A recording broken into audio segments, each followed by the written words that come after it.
Hello my dear friends, welcome to my YouTube channel MD classes. आज हम पढ़ने वाले हैं क्लास 11वीं केमिस्ट्री के चैप्टर 2 का एक बचा हुआ टॉपिक। कल वाली वीडियो में हमने इलेक्ट्रॉन की खोज के बारे में पढ़ लिया था। आज उसके बारे में कुछ बातें बची हुई हैं, जैसे कैथोड किरणों की प्रॉपर्टी और इलेक्ट्रॉन के बारे में कुछ बातें, और इलेक्ट्रॉन के द्रव्यमान मतलब आवेश द्रव्यमान का अनुपात, द्रव्यमान आवेश, ये सब चीजें बची हुई हैं। तो ये मैं आज आपको कराऊंगा और फिर नेक्स्ट वीडियो में हम प्रोटॉन की खोज के बारे में पढ़ेंगे। आइए स्टार्ट करते हैं। तो हमने कल इलेक्ट्रॉन की खोज कैसे हुई पढ़ लिया था, यानी विलियम ब्रूक्स का एक्सपेरिमेंट पढ़ लिया था, और इलेक्ट्रॉन नाम किसने दिया, थॉमसन ने, भी पढ़ लिया था। दो ईयर आए थे 1879 1857 में, उनके बारे में हमने पढ़ लिया था। आज हम पढ़ेंगे इलेक्ट्रॉन जो है, सॉरी पहले हम पढ़ेंगे जो कैथोड किरणें थी, जो माइनस प्लेट से प्लस प्लेट की ओर निकली थी, उनकी कुछ प्रॉपर्टी होती हैं, उनको डिस्कस करेंगे। आइए देखते हैं। देखिए, गुण करवाऊंगा मैं आपको किसके, कैथोड किरणों के गुण। तो जो पहला गुण है वो ये है कि ये किरणें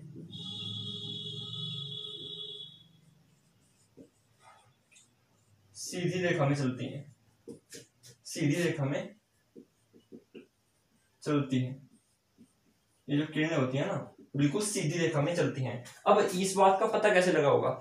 देखिए, जो हमारी कैथोड वाली वो जो विसर्जन नलिका होती है, ये वाली, इसमें ये आपकी माइनस प्लेट या प्लस प्लेट। तो अगर हम यहाँ पर कोई क्रॉस का मार्क यहाँ पर लटका दें और इससे जो किरणें निकलेंगी, तो वो किरणें क्या करेंगी, यहाँ पर एक शैडो बनाएंगे। अगर हम यहाँ पर कोई पर्दा लगा दें, उस पर्दे पर क्या करेंगी, ये किरणें इसका बिल्कुल जो कहते हो शैडो बना देंगी, परछाई बना देंगी। तो उससे क्या प्रूव हो जाएगा? उससे ये प्रूव हो जाएगा कि हाँ, ये किरणें सीधी रेखा में चलती हैं। अगर ये सीधी रेखा में ना चलती तो उसका शैडो ना बनता। ये क्या है, कोई भी एक क्रॉस मार्क है, ठीक है। तो ये आपको क्लियर हो गया होगा कि ये किरणें सीधी रेखा में चलती हैं। ये गुण मैं आपको एक्सप्लेन भी करूंगा इसी तरीके से। सेकंड प्रॉपर्टी क्या है? सेकंड प्रॉपर्टी ये है कि जो हमारी किरणें होती हैं, ये किरणें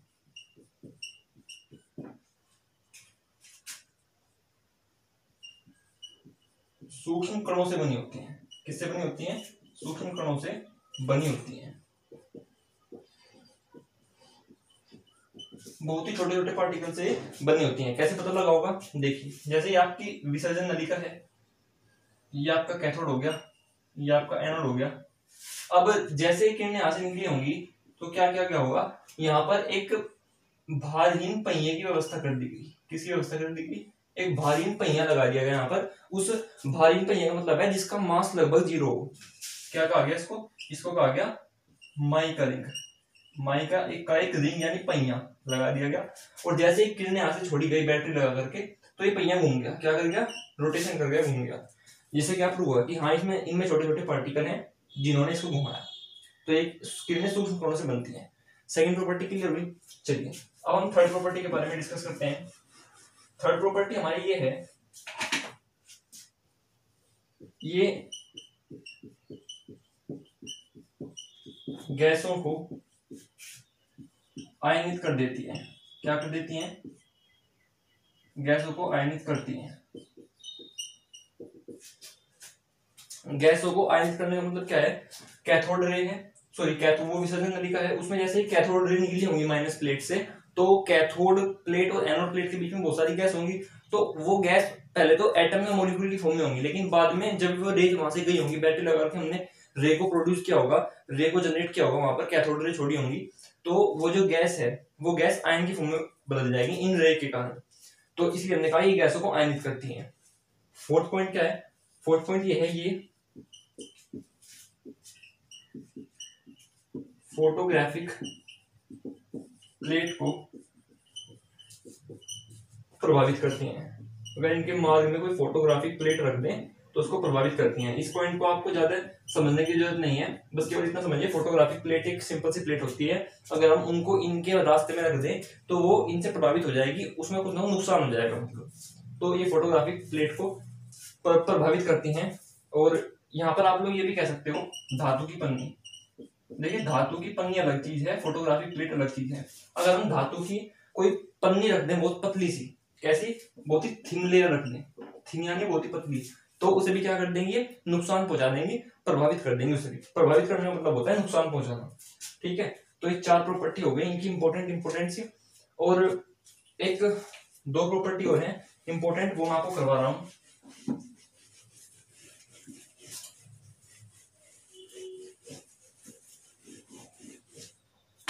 देखिए 5वीं प्रॉपर्टी क्या है, 5वीं प्रॉपर्टी ये है, अगर हम, ये हमारी कैथोड की ट्यूब है इस तरीके से, यहाँ पर माइनस वाली प्लेट प्लस वाली प्लेट इस तरीके से लगी हुई है, और यहाँ पर मैंने एक फील्ड जनरेट कर दिया माइनस चार्ज वाला, एक प्लेट लगा दिया यहाँ पर प्लस चार्ज लेकर से। अब यहाँ पर क्या हो गया, यहाँ पर एक इलेक्ट्रिक फील्ड जनरेट हो गया। कैसे, यहाँ माइनस चार्ज हुआ प्लस चार्ज, तो माइनस से प्लस के बीच में क्या हो गया, एक इलेक्ट्रिक फील्ड जनरेट हो गया। अब जैसे ही रे जाएंगी, अब जब तक इलेक्ट्रिक फील्ड नहीं था तो रे क्या थी, सीधी जा रही थी यहाँ पर, लेकिन अब इलेक्ट्रिक फील्ड आ गया तो रे क्या होंगी, रे सीधी ना जाकर ऐसे मुड़ जाएंगी इस प्लस वाली प्लेट की ओर। क्यों माइनस वाली क्यों नहीं मुड़ी, क्योंकि माइनस माइनस को रिपेल करता है, तो माइनस प्लस की ओर अट्रैक्ट होगा, तो इसलिए प्लस की ओर मुड़ जाएंगे। ठीक है, तो ये तो हुआ इलेक्ट्रिक फील्ड के कारण। आप यहाँ पर लिख सकते हो कि जो ये किरणें होती हैं विद्युत क्षेत्र, इसको न्यूम बोलते हैं, ये किरणें विद्युत क्षेत्र की उपस्थिति में धनात्मक प्लेट की ओर मुड़ जाती हैं, विद्युत क्षेत्र की उपस्थिति में धनात्मक प्लेट की ओर मुड़ जाती हैं। ये मैंने दो यहाँ पर एक प्लस वाले चार्ज की प्लेट लगाई एक्स्ट्रा माइनस वाले चार्ज की, इसको हम विद्युत क्षेत्र उत्पन्न करना बोलते हैं। छठा पॉइंट क्या है, अगर हम एक मैग्नेटिक फील्ड यानी चुंबकीय क्षेत्र जनरेट कर दें, ये तो हमने विद्युत क्षेत्र जनरेट किया था, लेकिन अगर हम मैग्नेटिक फील्ड यानी चुंबकीय क्षेत्र को जनरेट कर दें तो क्या होगा। देखिए यहां पर मैंने एक नॉर्थ पोल, या फिर हम इसको एक भी लिख सकते हैं, नॉर्थ पोल हो गया, ये एक साउथ पोल हो गया, ये माइनस प्लेट हो गई और ये प्लस प्लेट हो गई। तो अगर मैं अब अगर यहाँ पर मैं मैग्नेटिक फील्ड को हटा दूं तो किरणें क्या जाएंगी, किरणें सीधी जाएंगी बिल्कुल, लेकिन अब मैग्नेटिक फील्ड मैंने लगा दिया तो एस पोल क्यों मुड़ जाएंगी, यहाँ पर प्लस चार्ज की ओर, अगर मैग्नेटिक फील्ड में एस वाले पोल यानी साउथ पोल की ओर ये मुड़ती है, दक्षिण ध्रुव की ओर मुड़ती है। तो चुंबकीय क्षेत्र में अगर हम कैथोड किरणें क्या करती हैं, कैथोड किरणें साउथ पोल की ओर दक्षिणी ध्रुव की ओर मुड़ जाती हैं।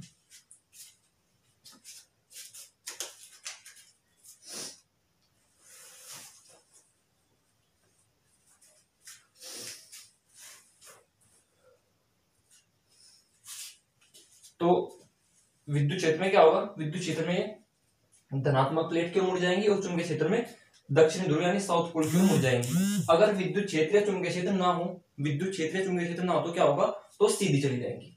ठीक है, तो ये 6 प्रॉपर्टी बहुत इंपॉर्टेंट थी, इनको आप लोग समझ लीजिएगा और याद कर लीजिएगा और लिख लीजिएगा अपनी कॉपी में।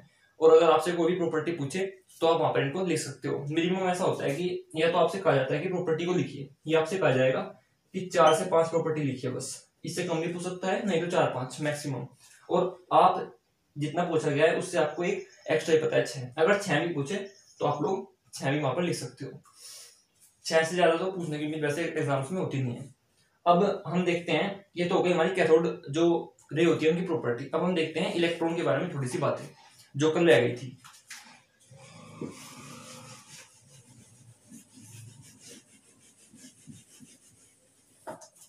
तो इंपॉर्टेंट पॉइंट्स हैं कुछ, उनको आप लोग देखिएगा। पहला पॉइंट ये है, तो जो हमारे इलेक्ट्रॉन होते हैं, इलेक्ट्रॉन पर चार्ज कितना होता है, इलेक्ट्रॉन पर जो चार्ज होता है यानी आवेश, वो होता है माइनस का 1.6 इंटू 10 टू पावर माइनस के 19 कूलम। ये चार्ज होता है इलेक्ट्रॉन पर। अब इस चार्ज को किसने ज्ञात किया था भाई, इस चार्ज को ज्ञात किया था R.A. मिलिकन, एक साइंटिस्ट हुए हैं R.A. मिलिकन, उन्होंने इसको ज्ञात किया था और उन्होंने इसको ऑयल ड्रॉप मेथड एक मेथड होता है जो उनका मेथड था, इस मेथड के द्वारा क्या किया था, उन्होंने इस चार्ज को फाइंड आउट किया था। अब ये ऑयल ड्रॉप मेथड क्या है, इसका पूरा एक्सपेरिमेंट है, वो मैं आपको एक अलग वीडियो में समझाऊंगा। फिलहाल तो आप इतना समझिए कि चार्ज की वैल्यू किसने फाइंड की थी, R.A. मिलिकन नामक साइंटिस्ट ने। और R.A. मिलिकन ने कैसे फाइंड की थी, तो ऑयल ड्रॉप मेथड, हिंदी में इसको बोलते हैं तेल बूंद विधि, तेल बूंद विधि द्वारा उन्होंने ज्ञात की थी। और ये भी बताया था उन्होंने कि माइनस का होता है, ये तो बात पहले पता लग चुकी थी कि माइनस का होता है, लेकिन फिलहाल मेन है कि वैल्यू को उन्होंने इस विधि द्वारा ज्ञात किया था। ठीक है, सेकंड बात, इलेक्ट्रॉन का मास कितना होता है, इलेक्ट्रॉन का जो मास होता है वो होता है 9.31 इंटू 10 टू पावर माइनस के 31 किलोग्राम, इतना मास होता है इलेक्ट्रॉन का। 9.31 इंटू 10⁻⁻³ किलोग्राम। ठीक है, तो पहली बात आपको पता लगी, दूसरी बात पता लगी। अब हम तीसरी बात को पता करते हैं। तीसरी बात क्या है? तीसरी बात ये है इलेक्ट्रॉन के चार्ज का और मास का रेशियो कितना होता है। जो इलेक्ट्रॉन का चार्ज है और इलेक्ट्रॉन का मास है उसका रेशियो कितना होता है। देखिए थर्ड पॉइंट है रेशियो का। रेशियो यानी अनुपात। तो देखिए हम इलेक्ट्रॉन के लिए निकाल रहे हैं इसको। इलेक्ट्रॉन के लिए हमेशा चार्ज, अब हम इलेक्ट्रॉन के चार्ज को कैसे डिनोट करते हैं, हम डिनोट करते हैं ई से। देखो ई जो है, ई की वैल्यू फिक्स है। ई की वैल्यू होती है 1.6 10⁻⁹ कूलाम में। कूलाम एक यूनिट है चार्ज की, तो ई की वैल्यू इतना होती है। जो ई होता है ये ई का मैग्नीट्यूड है। अगर आपको कहीं भी ई लिखा मिल जाए केमिस्ट्री के फिजिक्स के अंदर तो उसका मतलब है इतनी वैल्यू। ठीक है, तो E बाई एन निकालना है हमें, किसके लिए, इलेक्ट्रॉन के लिए। अब यहाँ पर हम E का साइन नहीं रखेंगे, ठीक है, E का साइन नहीं रखेंगे, केवल उसका मैग्नीट्यूड यानी उसका केवल वैल्यू रखेंगे, न्यूमेरिकल वैल्यू। तो E 1.6 इंटू -19 अपॉन मास। मास को मैं यहाँ पर ग्राम में रखता हूँ, तो 9.31 इंटू 10⁻,